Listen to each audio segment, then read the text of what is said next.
Buenas noches, queridos amigos insurgentes. Buenas noches, Hugo, Claudia, Lourdes, y buenas noches a todas las personas que nos siguen por Facebook Live y también les invitamos a que nos sigan por nuestro canal de YouTube.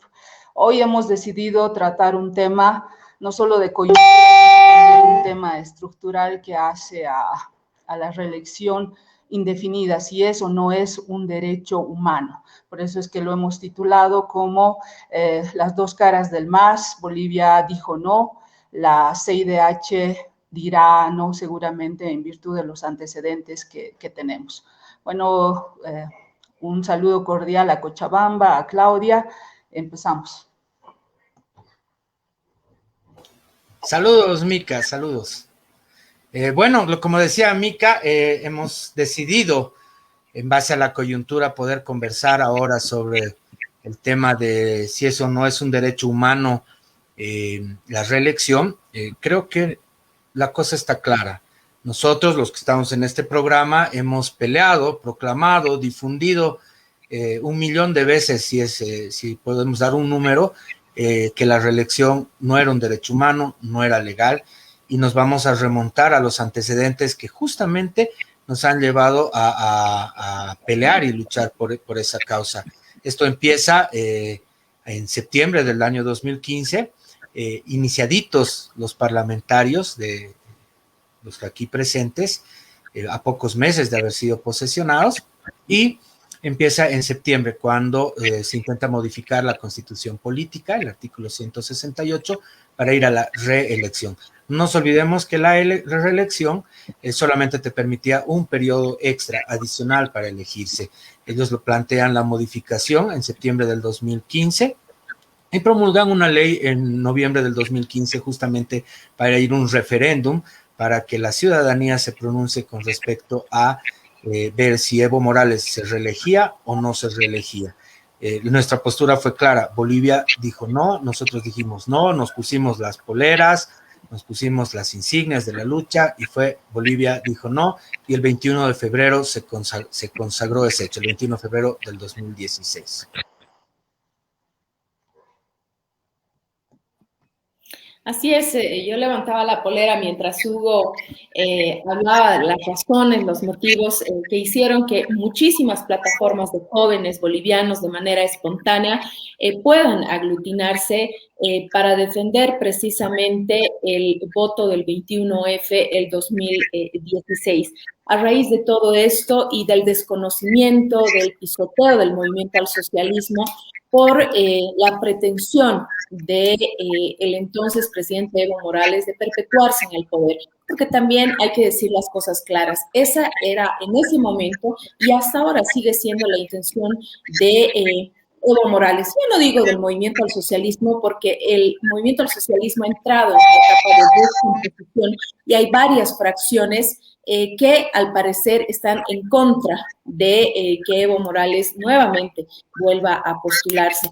Lo que ha sucedido en los últimos días y ese aparente, o más bien la aparente pronunciamiento de la Corte Interamericana de Derechos Humanos es muy claro. Y no es un derecho humano la reelección indefinida. Es algo que todavía el movimiento al socialismo no termina de digerir, y lo hemos escuchado al ministro de Justicia Lima, que dice que la ley no es retroactiva, que viene muy tarde el pronunciamiento de la Corte Interamericana de Derechos Humanos, pero sin duda alguna que esto ha reconfortado esa lucha de años que al principio decía Hugo, ¿no? No fue en vano la lucha por el 21F, por el respeto a nuestro voto.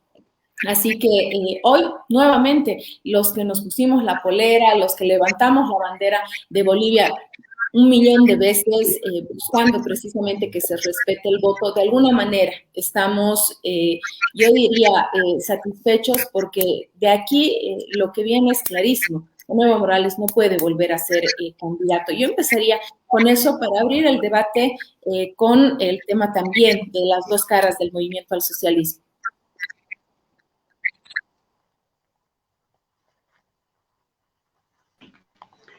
Creo que estamos abordando un tema que en definitiva es importante, ¿no? Importante y hace al debate que se está generando en nuestro país y que de alguna manera va a lograr un mayor nivel de trascendencia una vez de que la Corte Interamericana vaya a notificar a las partes con esta sentencia, con esta resolución, que en definitiva va a causar estado en todos los países que son miembros de la Organización de Estados Americanos.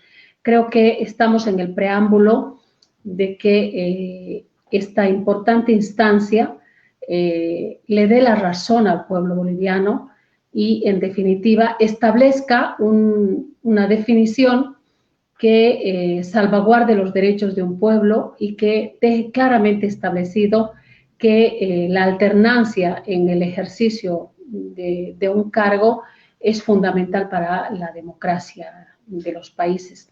Creo que esta interpretación que se va a hacer del artículo 23 del Pacto de San José de Costa Rica, que de manera ilegal, arbitraria, inconstitucional, fue interpretada por el Tribunal Constitucional Boliviano, el día de hoy va a conocerse la interpretación por la instancia que legalmente está facultada para interpretar esta norma. Y obviamente, con seguridad que ahí tendremos que retrotraernos a establecer lo que son ya las responsabilidades de carácter político y obviamente esperamos que la postura del gobierno vaya a ser coherente, ¿no? Yo encuentro una serie de contradicciones en la postura de los que hasta ahora, en representación del gobierno y del propio movimiento al socialismo, han salido a, de alguna manera, voltear el discurso de hace años atrás. Estamos hablando del 2016, 2017, 2018, cuando ellos fracasan con el resultado del referéndum del 21 de febrero y recurren a esta demanda ante el Tribunal Constitucional, y el Tribunal Constitucional se arroga una representación que no tiene, es decir, una facultad que no tiene para interpretar lo establecido en el artículo 23 del Pacto de San José de Costa Rica.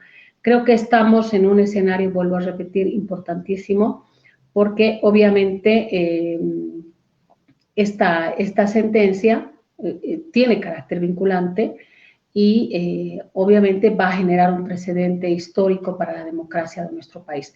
Yo creo que es importante que también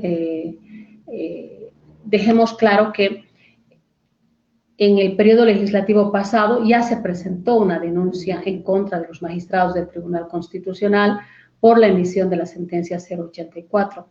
Este proceso ha quedado absolutamente en nada, es decir, esa denuncia fue rechazada por la Comisión de Justicia Plural, por lo que en el marco de la normativa legal vigente y en el marco de lo que sería un juicio de privilegio, un juicio de responsabilidades en contra de quienes emitieron esta sentencia, una vez que se conozca el fallo de la CIDH, no va a prosperar. Entonces, yo creo que ahí tendría que emerger una estrategia que tenga que ver ya con acciones en contra del Estado boliviano. Yo me quedo con estas puntualizaciones para que profundicemos el tema de esta discusión que tiene esencialmente dos aristas, ¿no? La primera, que es esencialmente de carácter jurídico, de Estado de Derecho y respeto a la Constitución Política del Estado y a los tratados y convenios internacionales, y que compromete también una vocación clara de un Estado, en este caso del Estado boliviano, con relación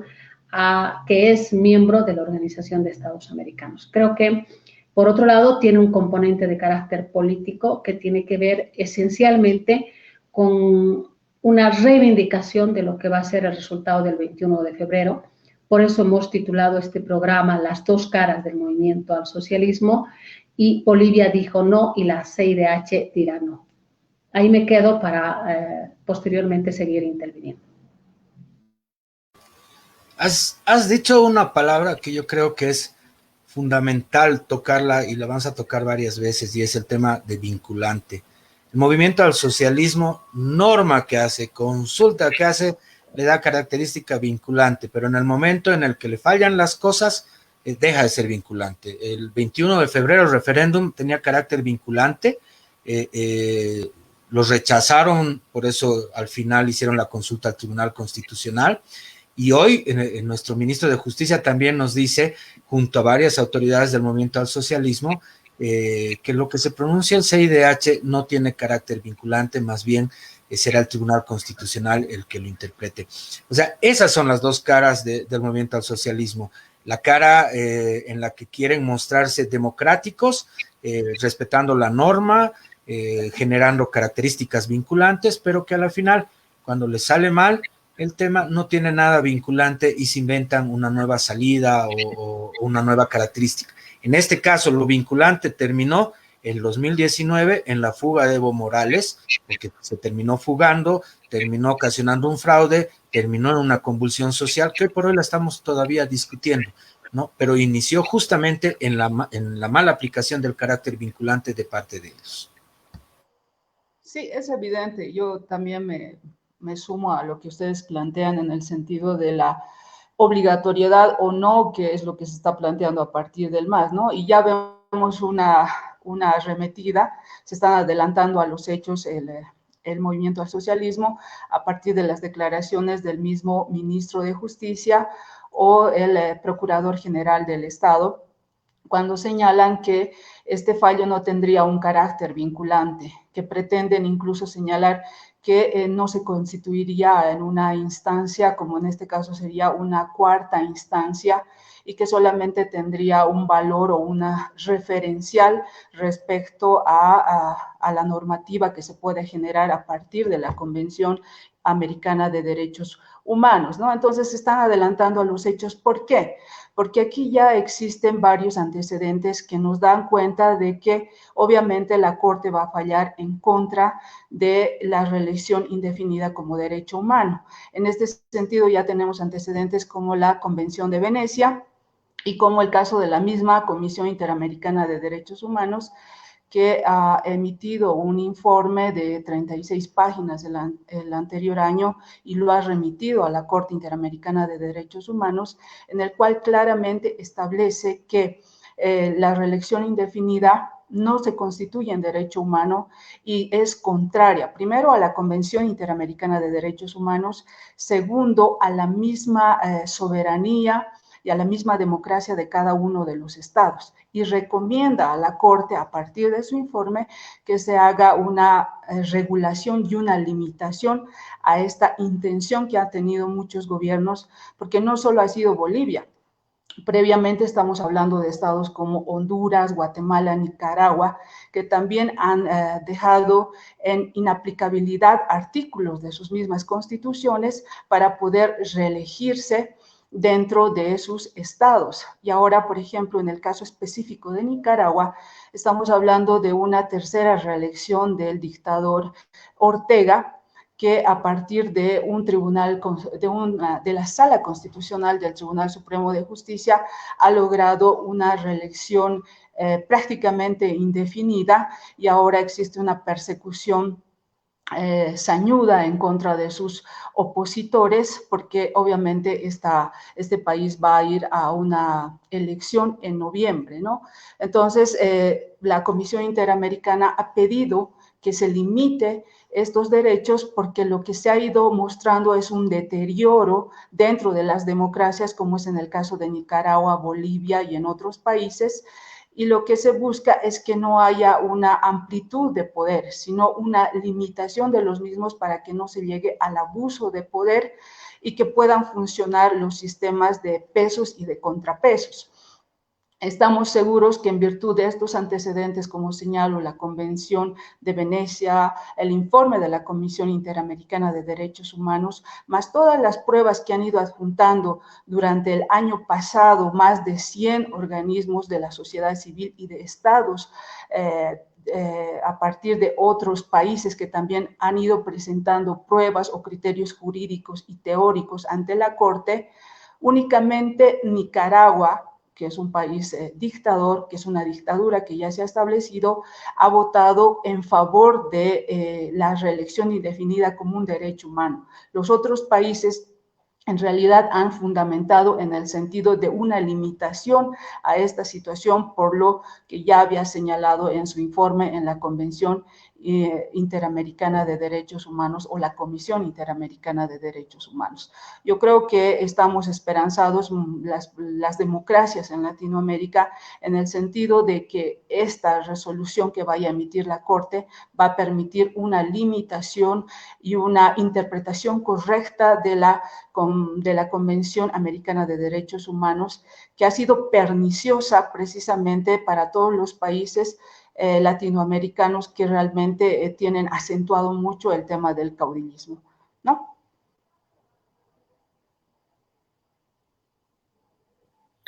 Yo rescataría de la intervención de Lourdes la puntualización que hacía en torno a los magistrados, a quienes le dieron vía libre, muy a pesar del pueblo boliviano, muy a pesar del voto del 21F, le dieron viabilidad inconstitucional a la reelección de Evo Morales.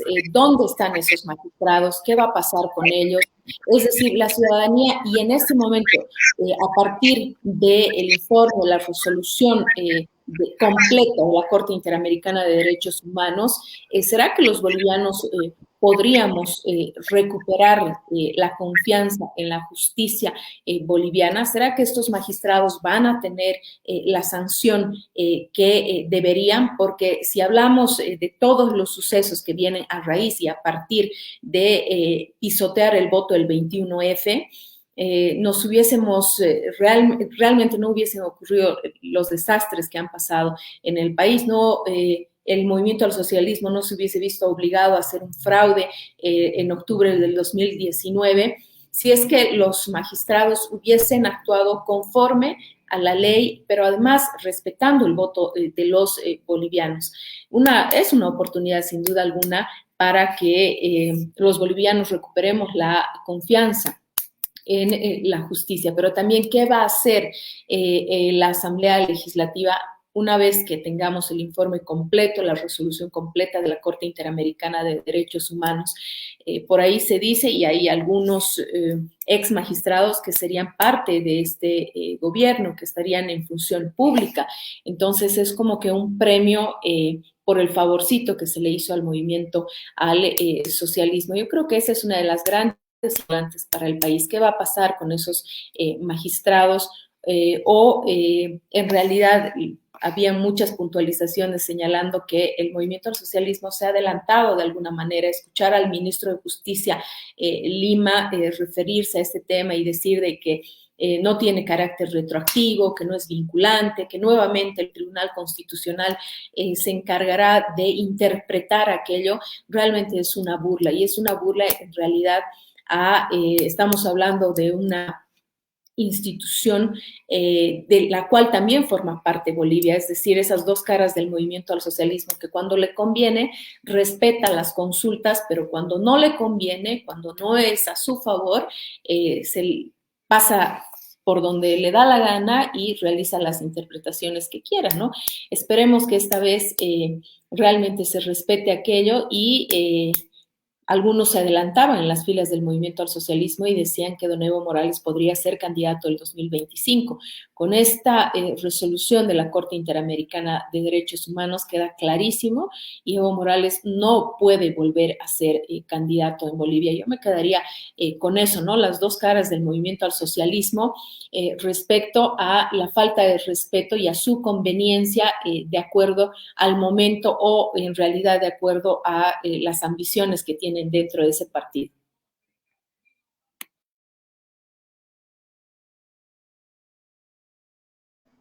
Yo coincido contigo, Claudia, en el sentido de qué va a pasar a futuro con los miembros del Tribunal Constitucional que han emitido la sentencia 084 que ha posibilitado la habilitación por cuarta vez del señor Evo Morales. Y es que ahí se están adelantando en los hechos precisamente para dejarlos en la impunidad a todos estos magistrados, el gobierno, ¿no? Las declaraciones del ministro de Justicia, del Procurador General, tienen ese carácter. Sin embargo, cuando se emita esta resolución, se va a poder determinar a partir de esa resolución de la Corte una responsabilidad no solamente penal, sino una responsabilidad civil de estos magistrados del Tribunal Constitucional, porque a partir del referéndum de 21F, estamos hablando de una erogación de gastos de 166 millones de bolivianos que se han gastado, que se han dilapidado del dinero de los bolivianos para llevar a cabo esta consulta, que al final de cuentas ha sido irrespetada, siendo que el pueblo había señalado que no estaba de acuerdo con una nueva reelección del señor Evo Morales, que ha sido seguida de una ley de primarias a partir de la ley de organizaciones políticas, que también significó una erogación de 27 millones de bolivianos para concluir en una nueva elección del 2019 que significa 217 millones de bolivianos. Entonces estamos hablando de 410 millones de bolivianos que han salido de los bolsillos de todos los bolivianos por el capricho de dos personas, el señor Evo Morales y el señor Álvaro García Linera, que querían perpetuarse en el poder. Entonces aquí lo que debemos ver que no existe solamente una responsabilidad penal, sino un daño civil a cada uno de los bolivianos. Y respecto ya al tema de fondo, que es la responsabilidad penal que hace a estos magistrados, pues es la base, es la prueba para mí, el sumum, es el hecho de la resolución de la Corte Interamericana de Derechos Humanos que va a permitir el juzgamiento de estas autoridades. Lamentablemente tendría que hacerse un juicio de responsabilidades y ahí es donde la nueva composición de la Asamblea tendría que jugar un rol muy importante, porque ahora en la composición de nuestra Asamblea ya no tiene pues un control de los 2/3 el gobierno del señor Arce o el MAS. Entonces, ahí sí se podría lograr el juicio de responsabilidades tan esperado para estos magistrados del Tribunal Constitucional. Pero además, yo no quisiera solamente referirme a esos magistrados del Tribunal Constitucional, sino deberíamos tal vez retrotraernos ya a la primera o a la segunda reelección que tuvo el señor Evo Morales, porque si mal no recuerdan ustedes, a partir de la nueva constitución política del Estado se hace una interpretación maliciosa por magistrados de un anterior Tribunal Constitucional que señalaron que, bueno, como Bolivia a partir de la nueva Constitución se había constituido en Estado plurinacional y había dejado de ser república, entonces el primer mandato del señor Evo Morales, que va desde el 2006 al 2010, prácticamente era inexistente. Entonces hacen una interpretación de una de las disposiciones transitorias de la Constitución Política del Estado y en ahí señalan que, bueno, entonces se permitía una segunda reelección al señor Evo Morales bajo un argumento totalmente débil. Entonces, no solamente estamos hablando de un juicio de responsabilidades en la eventualidad de aquellos magistrados que han aprobado la sentencia 084, sino también de aquellos que han hecho una interpretación antojadiza de la disposición transitoria que permitió la habilitación del señor Evo Morales de 2014 a la gestión 2019. Yo creo que ahí empieza ya el tema de un juicio de responsabilidades para estos magistrados, ¿no? Con diferentes actores, pero ya como un cuerpo colegiado que debería hacerse una investigación y llegar a Yo hacía mención a que este es un tema que tendría connotaciones de carácter jurídico y de carácter político. En cuanto a las connotaciones de carácter jurídico, creo que lo esencial es que independientemente de que el gobierno diga o no que va a respetar el fallo de la CIDH, hay un tema esencial, ¿no? Este resultado que va a ser de conocimiento del Estado boliviano y de los Estados miembros de la Organización de Estados Americanos, va a necesariamente que retrotraer de manera obligatoria a la aplicación de la Constitución Política del Estado. Al quedar fuera de competencia del Tribunal Constitucional la interpretación del artículo 23 del Pacto de San José de Costa Rica, queda absolutamente claro que la sentencia válida para efectos de la interpretación de este artículo 23 del Pacto de San José de Costa Rica es atribución de la Corte Interamericana de Derechos Humanos. Por tanto, la sentencia 084-2017 quedaría sin efecto y el Estado boliviano tiene que retrotraerse a la aplicación estricta de lo establecido en la letra muerta de la Constitución Política del Estado. Es decir, ya no podría aplicarse el criterio de la inaplicabilidad del artículo 168 de la Constitución Política del Estado, porque no era competencia del Tribunal Constitucional determinar la aplicabilidad o no de artículos de la Constitución. Aquí el Tribunal Constitucional ha actuado al margen de sus atribuciones y por encima de sus prerrogativas constitucionales. Por tanto, quedaría incólume el artículo 168 y, por tanto, no podría haber una reelección indefinida. Y aquí no hay que perderse, ¿no? El artículo 168 dice que se puede ser reelecto una sola vez de manera consecutiva. Entonces, aquí hay un tema que quedaría claramente dilucidado desde la perspectiva política, más bien desde la perspectiva jurídica, pero desde la perspectiva jurídica creo que nos abre un escenario absolutamente diferente. ¿Y por qué lo planteo? Si la reelección indefinida no es un derecho humano y si el fallo del Tribunal Constitucional que habilita el tercer mandato de Evo Morales Ayma por disposición también del Tribunal Constitucional, desconociendo la disposición transitoria de la Constitución Política del Estado, que establecía que para efectos del cómputo de los periodos de mandato se debían computar los periodos anteriores a la vigencia de la Constitución Política del Estado. Ese hecho, el Tribunal Constitucional ha dejado de lado y ha habilitado un periodo más para Evo Morales Ayma.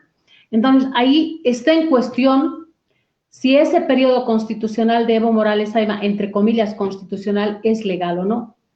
Y ahí eso nos tiene que llevar a la discusión de si la teoría de golpe de Estado que ha estado esgrimiendo y manejando el movimiento al socialismo tiene como base fundamental el hecho de que comete golpe de Estado quien vulnera la Constitución Política del Estado, podríamos decir que el periodo anterior a la elección del 2019 ha vulnerado la Constitución Política del Estado. Y, por tanto, ¿quién habría propiciado un golpe de Estado en Bolivia?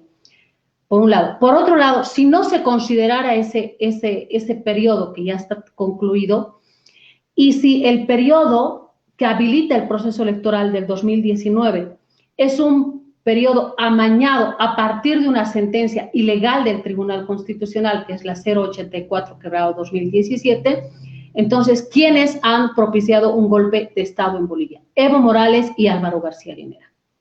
¿Por qué? Porque han sacado una disposición amañada del Tribunal Constitucional y, por tanto, lo que se habría hecho es vulnerado la Constitución Política del Estado, vulnerado el resultado del 21 de febrero del 2016 y, por tanto, el gobierno transitorio de Yanine Áñez habría restituido y había restablecido el orden constitucional en Bolivia. Entonces, podría cambiarse el relato desde un escenario mediático a partir del posicionamiento de estas ideas claras, ¿no? Si la CIDH dice que la reelección indefinida no es un derecho humano, la elección que se ha llevado adelante el año 2019 es ilegal.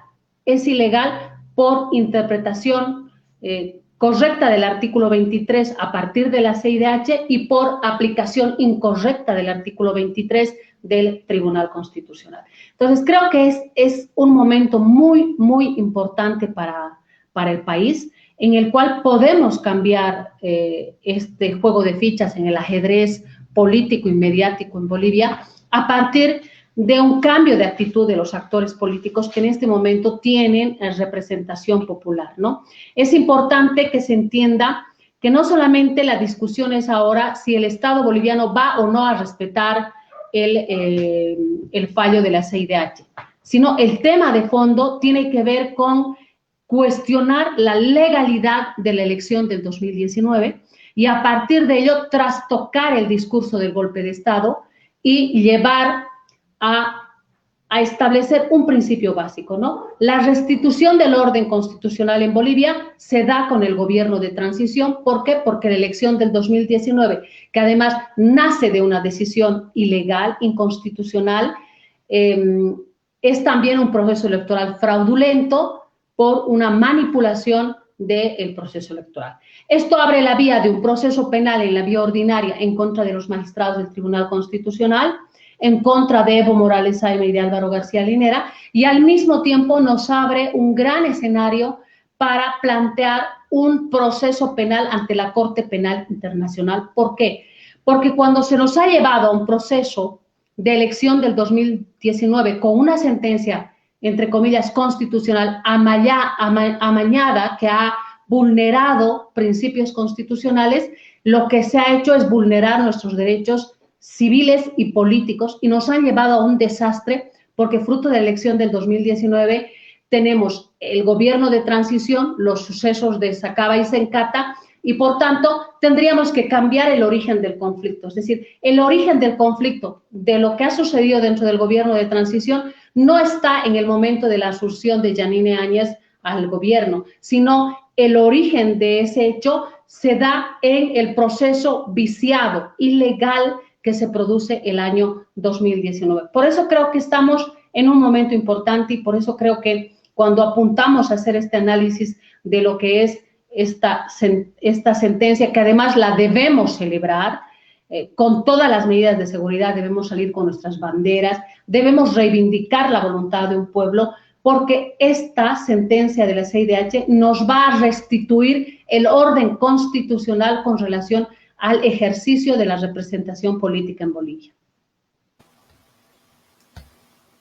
Yo estoy de acuerdo, hay que festejar porque vamos a restituir la Constitución, nuestro ejercicio político como ciudadanos, pero yo quiero tocar algo que es fundamental. Nada de esto hubiera sucedido, nada de esto hubiera ocurrido si el movimiento al socialismo internamente no hubiera pensado con el criterio democrático de cambiar líderes, de reorganizarse, de recomponerse. Y la prueba clara es que fueron una elección con Luis Arce Catacora, la ganaron y en definitiva, Luis Arce Catacora y Evo Morales, más allá de ser los conductores del movimiento al socialismo, ambos en distintos tiempos, son la misma inutilidad al momento de gobernar, al momento de manejar economía. O sea que diferencia no hubiera habido cambiando de candidato a presidente. Uno. Dos, estas acciones que hemos visto que nacen antes del 2015 inclusive, nos muestran pues el deterioro que ocasiona el movimiento al socialismo al Estado en su conjunto. La reelección de Evo Morales no ha pasado simplemente por la voluntad de él, de su ego y del forzamiento caprichoso que ha hecho él y Álvaro García Linera. Lamentablemente se ha borrado de raíz, de tajo, la independencia de poderes. En la reelección de Evo Morales, en la ilegal inscripción del 2019, ha participado el Tribunal Supremo Electoral, que es un órgano, uno de los 4 órganos. Ha participado el Tribunal Constitucional, que es el otro órgano del Estado, y ha participado la Asamblea Legislativa, que es el otro órgano del Estado. Es decir, los 3 órganos del Estado que deberían estar independientes del mandato del Ejecutivo se han bajado de donde tienen que bajarse para ponerse a disposición del mandato de Evo Morales. Eso es lo que, además de indisponer a la gente, es lo que nosotros, a partir de la sentencia del CIDH, del pronunciamiento del CIDH, es lo que tenemos que festejar, porque a partir de ese pronunciamiento todo tendría que volver a su orden y además estos órganos tendrían que empezar a trabajar sin el mandato del órgano ejecutivo. Segundo punto. El tercer punto es pues que lamentablemente todos van a la cárcel, y todos van a la cárcel porque nosotros que hemos sido funcionarios públicos, servidores públicos, sabemos que acá hay delito por comisión y por omisión, ¿no? Y comisión es el que violando la normativa hace determinadas acciones administrativas, y el de omisión es el que conociendo la normativa se queda en silencio. ¿Quiénes se quedaron en silencio y quiénes violaron la normativa? Pues el Tribunal Supremo Electoral. El Tribunal Supremo Electoral fue el que administró el proceso del referéndum y conociendo el resultado, proclamando el resultado, pues prefirió pelearse, renunciar, porque renunciaron varios vocales, renunció la presidenta inclusive, Katia Oriona, prefirieron hacer eso y supeditarse al mandato del órgano ejecutivo, dejando de lado el carácter vinculante de lo que decía el 21 de febrero y más bien empezando a provocar un falso debate para ver quién podía darle solución a la derrota que había tenido Evo Morales en las ánforas y en su proceso de reelección. Entonces, ellos son responsables por comisión y por omisión, unos porque se pronunciaron en contra y buscaron una salida en favor del tirano, y los otros porque directamente miraron a un lado y no quisieron asumir la responsabilidad de defender lo que había proclamado el Tribunal Supremo. Los segundos son, obviamente, la Asamblea Legislativa, porque la Asamblea Legislativa, yo quería decirles que son 114 votos contra 41 votos los que han aprobado la reforma constitucional y la convocatoria al referéndum. Esos 114 votos son los irresponsables que violaron la Constitución en su momento, que pretendieron violar la Constitución para ir a la reelección y pusieron a disposición del último mandatario, que es el soberano del pueblo, la consulta de si se iba o no a la reelección. Y el Parlamento y la Asamblea, esos 114 votantes son responsables por comisión, porque son ellos los que provocaron jurídicamente este hecho que terminó en una revuelta popular, en una revuelta social, en el hastío de la gente que salió a las calles para decirle, primero lo inscribieron ilegalmente y segundo, encima tiene la sinvergüenzura de hacer un fraude electoral.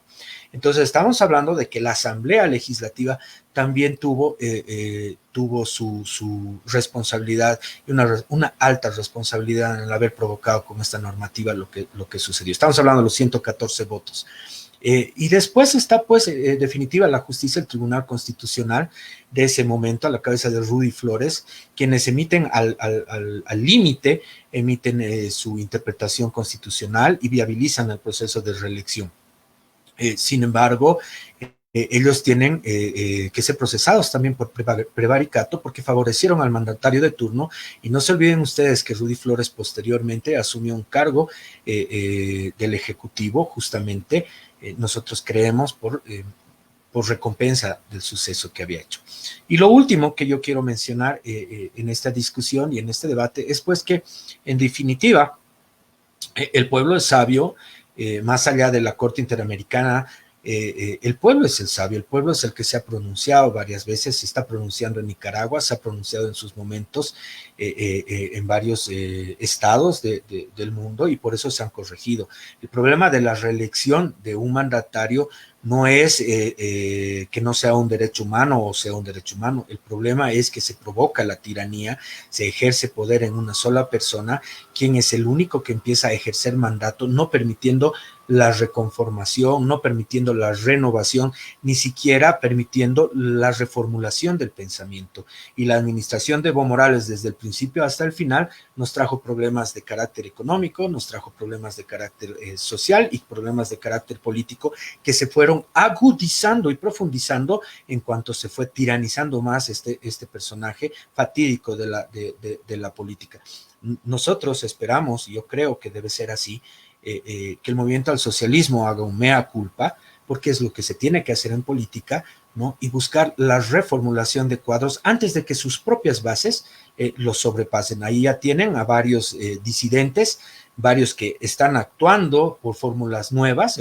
Hay una fórmula que cada día suena y truena más, que es la del vicepresidente, ¿no? Está la salida de Eva Copa. En fin, ha habido una recomposición de ese partido y yo creo que si ellos tuvieran que actuar, deberían actuar en democracia al interior de ellos y no trabajar en las dos caras del MAS. Las dos caras del MAS son la que pretende mostrar un proceso democrático, una cara democrática, una cara de víctima ante la movilización social, y la otra cara es pues la cara lapidaria de un ministro de gobierno que persigue, de un individuo que fue defenestrado por ocasionar un fraude y que hoy por hoy se pasea por las calles y se pronuncia inclusive contra las leyes y contra las normas bolivianas. Esas son las dos caras del MAS.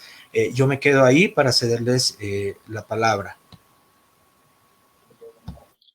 Yo rescato de la intervención de Micaela cuando habla del tema de las responsabilidades contra estos magistrados que tendrán que asumirla seguramente, pero sobre todo con el papel que debería jugar la nueva Asamblea Legislativa plurinacional. Es cierto, el movimiento al socialismo hoy no cuenta con los 2/3 de voto y creo que va a ser importante la participación de la oposición, tanto de Creemos como de Comunidad Ciudadana, en un escenario que le puede devolver a Bolivia la confianza en la justicia, siempre y cuando este juicio de responsabilidades se lleve a cabo en la Asamblea Legislativa y, bueno, estos señores asuman su responsabilidad. Pisotearon el voto del 21F, se despilfarró dinero que es de todos los bolivianos, que no le pertenece al movimiento al socialismo, por el simple capricho de un caudillo. Pero además, hoy Bolivia tiene que soportar todavía el discurso, esa teoría de un golpe de Estado que no ha existido y que el 2019 sabemos que lo que sucedió en octubre del 2019 en nuestro país fue un fraude perpetrado justamente por personas o por un caudillo que pretendía perpetuarse en el poder y que a toda costa no le interesaba cómo, haciendo fraude, no le importaron las vidas de los bolivianos ni de sus propios militantes. Su único objetivo era perpetuarse en el poder. Entonces, este es un escenario muy importante, reitero, que le va a permitir a los bolivianos nuevamente recuperar la confianza en la justicia boliviana. De aquí en adelante tendrán que pensarla dos veces los o quienes sean magistrados, autoridades en el Tribunal Constitucional de nuestro país, porque no se puede seguir con esa actitud tan permisiva, tan servil al partido en función de gobierno. Así que debe haber responsabilidades y esa es una tarea muy importante dentro de la Asamblea Legislativa, llevar adelante esos juicios de responsabilidades, actuando con respeto sobre todo al país que ya ha sido duramente golpeado con escenarios como el del 21F, el fraude del 2019, un gobierno de transición y hoy con esa teoría, con esa retórica del movimiento al socialismo que nos dice que hubo golpe de Estado cuando sabemos que lo que hubo en nuestro país fue fraude. Va a ser importante aquello. Lourdes decía, en cuanto ya sea de conocimiento público y tengamos la resolución completa de la Corte Interamericana de Derechos Humanos, por supuesto que habrá motivos para festejar, pero también una gran oportunidad para que los o las nuevas alternativas frente al movimiento al socialismo puedan trabajar en torno a un proyecto serio que logre realmente aglutinar a la gran mayoría de los bolivianos, que lo que al final de cuentas pretenden es tener un país estable donde se respeten los derechos humanos, donde se respete el derecho al debido proceso y no se vuelvan a cometer los abusos que está y que continúa cometiendo el movimiento al socialismo, esta vez a la cabeza de Luis Arce, ¿no? Es decir, nuevamente activar la justicia, persecución política, juicios inventados de parte del movimiento al socialismo en un escenario muy conveniente para ellos cuando ha descuidado por completo el tema de la salud. Hoy vemos, por ejemplo, es la incertidumbre de los bolivianos en torno a si vamos a tener o no la segunda dosis de la vacuna rusa. Y esos son los temas a los que el movimiento al socialismo le huye, tiene miedo.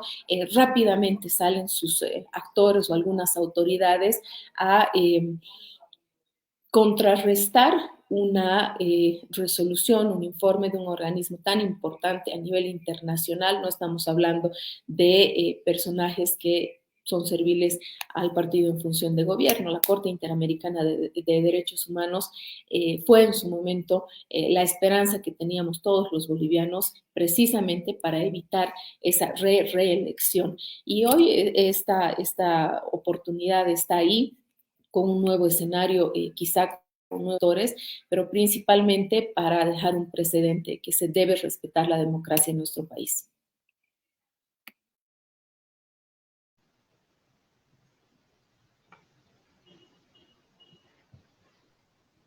Yo aquí quiero referirme a un aspecto que se está dando mucho en el sentido de la responsabilidad que tiene que recaer sobre los magistrados del Tribunal Constitucional. Porque el gobierno dice, el fallo de la Corte Interamericana va a regir a partir de la emisión del mismo. Evidentemente existe un principio latino que dice ex nunc, desde ahora. Sin embargo, el delito de inaplicabilidad de la Constitución se ha dado previo a esta emisión de la resolución de la Corte Interamericana de Derechos Humanos. ¿Y a qué me refiero con esto? El Tribunal Constitucional en Bolivia no tiene facultades supraconstitucionales. El Tribunal Constitucional tiene atribuciones infraconstitucionales.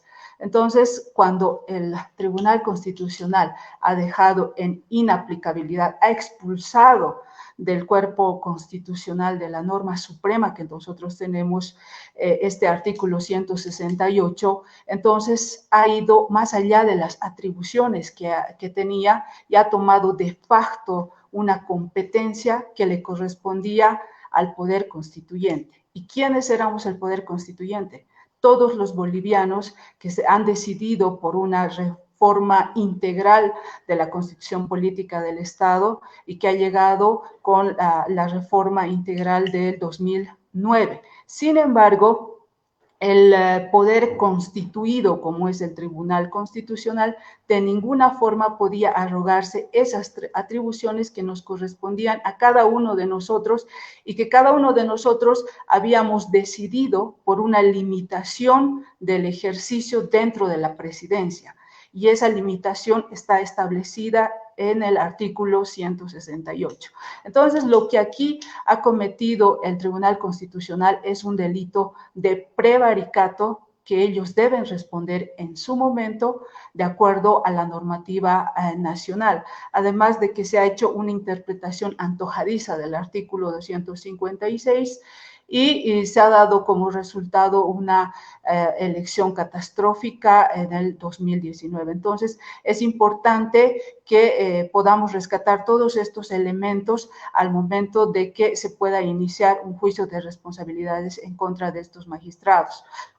Pero aquí nuevamente yo quiero traer a colación el tema y concluir la idea, en el sentido de que hay también una responsabilidad penal respecto a los magistrados del Tribunal Constitucional que en su momento interpretaron una disposición transitoria de la Constitución Política del Estado, de que por una refundación del Estado, entonces se permitió en realidad ya una segunda reelección del señor Evo Morales, y también hay responsabilidad respecto a estos magistrados que están actualmente en el Tribunal Constitucional.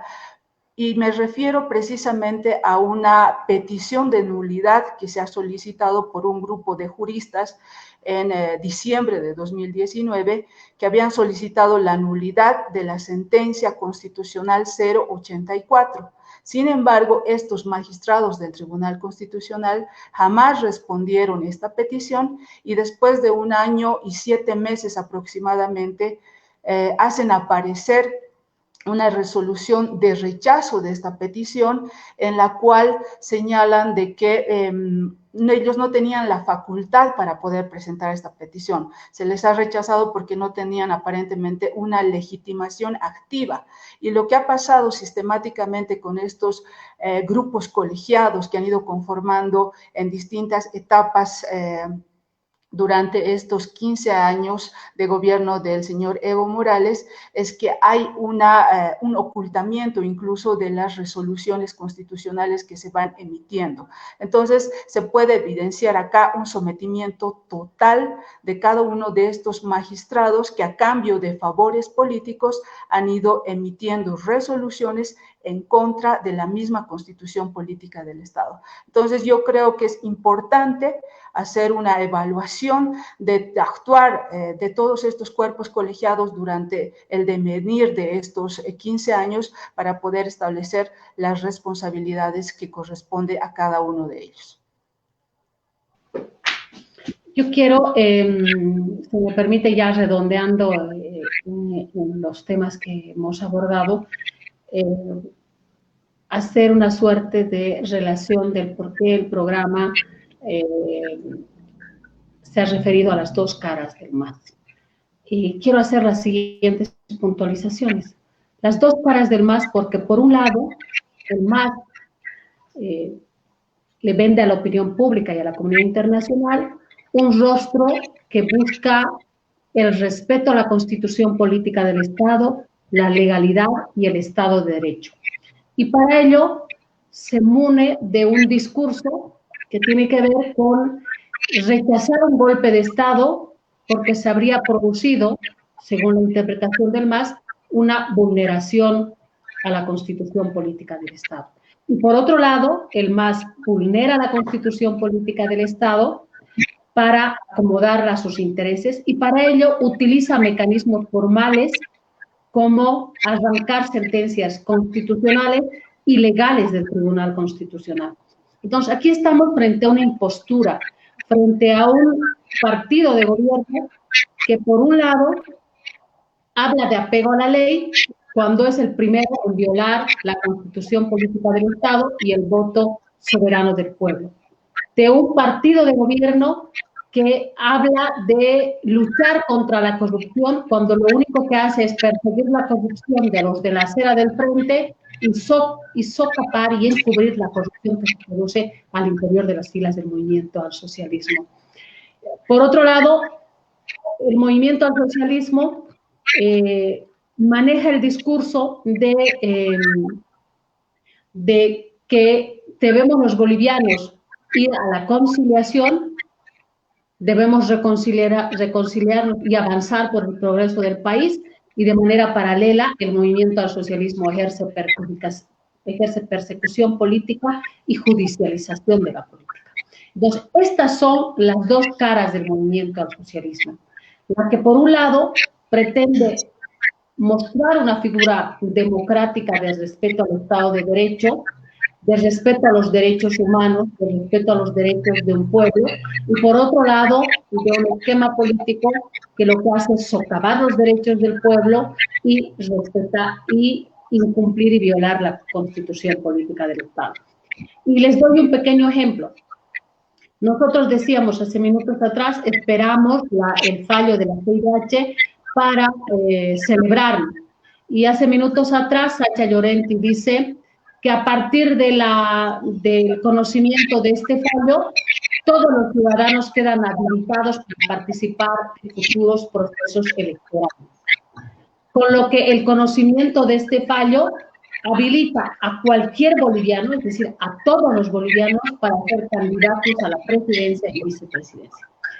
¿Qué significa eso? Que para el entendimiento del movimiento al socialismo, esta resolución de la CIDH no tiene carácter retroactivo y obviamente inicia su aplicación a partir de la notificación. Entonces, en los hechos, desde la perspectiva jurídica de análisis del MAS, Evo Morales Ayma está habilitado para ser candidato el 2025 y eso es lo que van a posicionar de manera mediática. Y ahí hay un tema absolutamente, nuevamente, de orden jurídico y también tiene que ver con lo que políticamente vayamos a hacer de aquí en adelante, ¿no? Es decir, el MAS es un partido político que tiene una habilidad y esa habilidad es la de trastocar cualquier factor que inicialmente pueda ser negativo para convertirlo en algo positivo. Entonces, frente a ese escenario, creo que es importante que veamos que estamos en condiciones de desventaja en el escenario mediático, porque obviamente mientras otros han decidido salir a hablar, salir a posicionar la teoría del golpe a partir del gobierno de transición, del otro lado estamos en una acción estratégica de un silencio para precautelar una incriminación personal en probables hechos que se hubieran cometido. Entonces, creo que este es nuevamente un hecho que tiene que llamar a que los actores políticos asuman una responsabilidad de cara al país, vayan a ocupar los escenarios mediáticos para entrar en esta discusión. El origen de la crisis de octubre del 2019, vuelvo a reiterarlo, tiene su raíz en el desconocimiento de la Constitución Política del Estado, tiene su origen en el desconocimiento de los resultados del 21 de febrero y tiene su origen y va a tener un mayor sustento legal, lo que estoy diciendo ahora, a partir de la sentencia del CIDH, tiene su origen en un proceso electoral del 2019 que está viciado de ilegalidad porque nace de una sentencia constitucional ilegal que dictaminó el Tribunal Constitucional, en la cual esta instancia de justicia se atribuye competencias que no tiene. El Tribunal Constitucional no podía interpretar el artículo 23 del Pacto de San José de Costa Rica, emite una sentencia ilegal, esa sentencia ilegal habilita el proceso electoral del 2019 y es el origen de todo este proceso que ha vivido Bolivia. Ahí están las dos caras del movimiento al socialismo. La que ahora ve en el fallo de la CIDH una oportunidad para que todos los bolivianos queden en foja cero en cuanto a la representación popular en el ejercicio de la candidatura presidencial o candidatura a la gobernación y a la alcaldía y digan todos los bolivianos ahora van a quedar habilitados para postular. Ahí están las dos caras del movimiento al socialismo. Bueno, estamos casi al filo de concluir este programa. Yo concluyo a tiempo de despedirme, pues acá no se acabó la historia. Acá todavía tenemos que no solo salir a celebrar a las calles en el momento en el que el CIDH se pronuncie oficialmente, sino tenemos que salir a las calles para seguir defendiendo la democracia, como lo hicimos durante 14 años, cuando lo hicimos para pedir que la ciudadanía diga no, Bolivia dijo no, para defender el Bolivia dijo no, para defendernos como sociedad, como ciudadanos, frente a la ilegal inscripción y al fraude electoral de octubre de Evo Morales. Acá no se acaba la historia. Tenemos que no solamente pronunciarnos ante los medios de comunicación, sino seguir saliendo a las calles incansable e inclaudicablemente. No le queda más al pueblo que somos nosotros de movilizarse para defender la democracia. La democracia es el bien mayor, es un bien preciado y tenemos que hacerlo. No se trata de enemistar a las personas, sino se trata de defender la democracia. La democracia se la hace con diálogo, pero los que hemos estudiado derecho sabemos que el derecho se fundamenta con medidas de hecho. Y para defender al derecho, pues tenemos que tener muy bien claro de que debemos salir a las calles en su momento para defender la democracia. Yo me despido con esto. Muchas gracias por habernos prestado un poco de su tiempo y darnos un poco de su paciencia. Esperemos que nuestras intervenciones hayan sido de su agrado.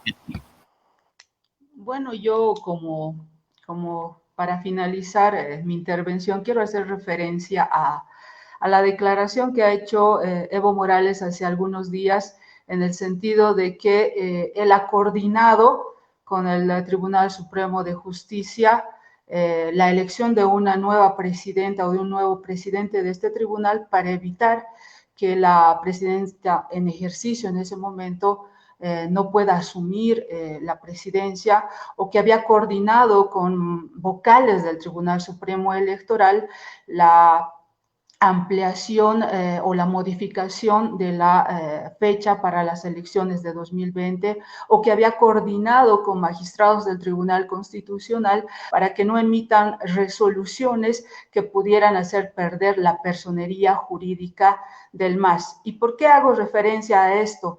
Porque el sumum, la génesis, el origen del problema que existe en Bolivia es precisamente la desinstitucionalización. Nuestro programa se llama Las dos caras del MAS y es evidente, ¿no? Por una parte, se presenta a nivel internacional como una democracia, como un país defensor de los derechos humanos, pero en realidad hay una vulneración sistemática de los derechos humanos, hay un autoritarismo, hay una desinstitucionalización y hay un sometimiento al poder ejecutivo.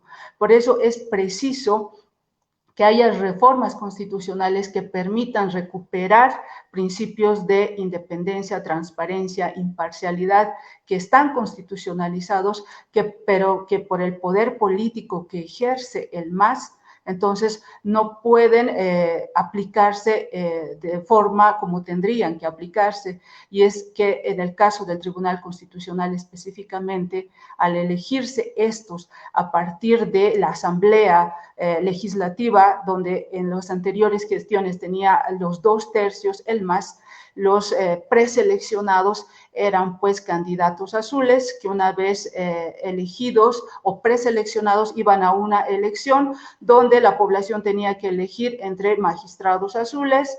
Los magistrados azules dictaban fallos azules o dictan fallos azules. Entonces es preciso que se recupere esta institucionalidad, esta independencia de los órganos para que podamos hablar realmente de un Estado de Derecho y una democracia. Y es aquí donde tienen que actuar no solamente los actores políticos, sino también la sociedad civil, porque es un deber de cada uno de nosotros la defensa del Estado de Derecho, de la democracia y de nuestras libertades.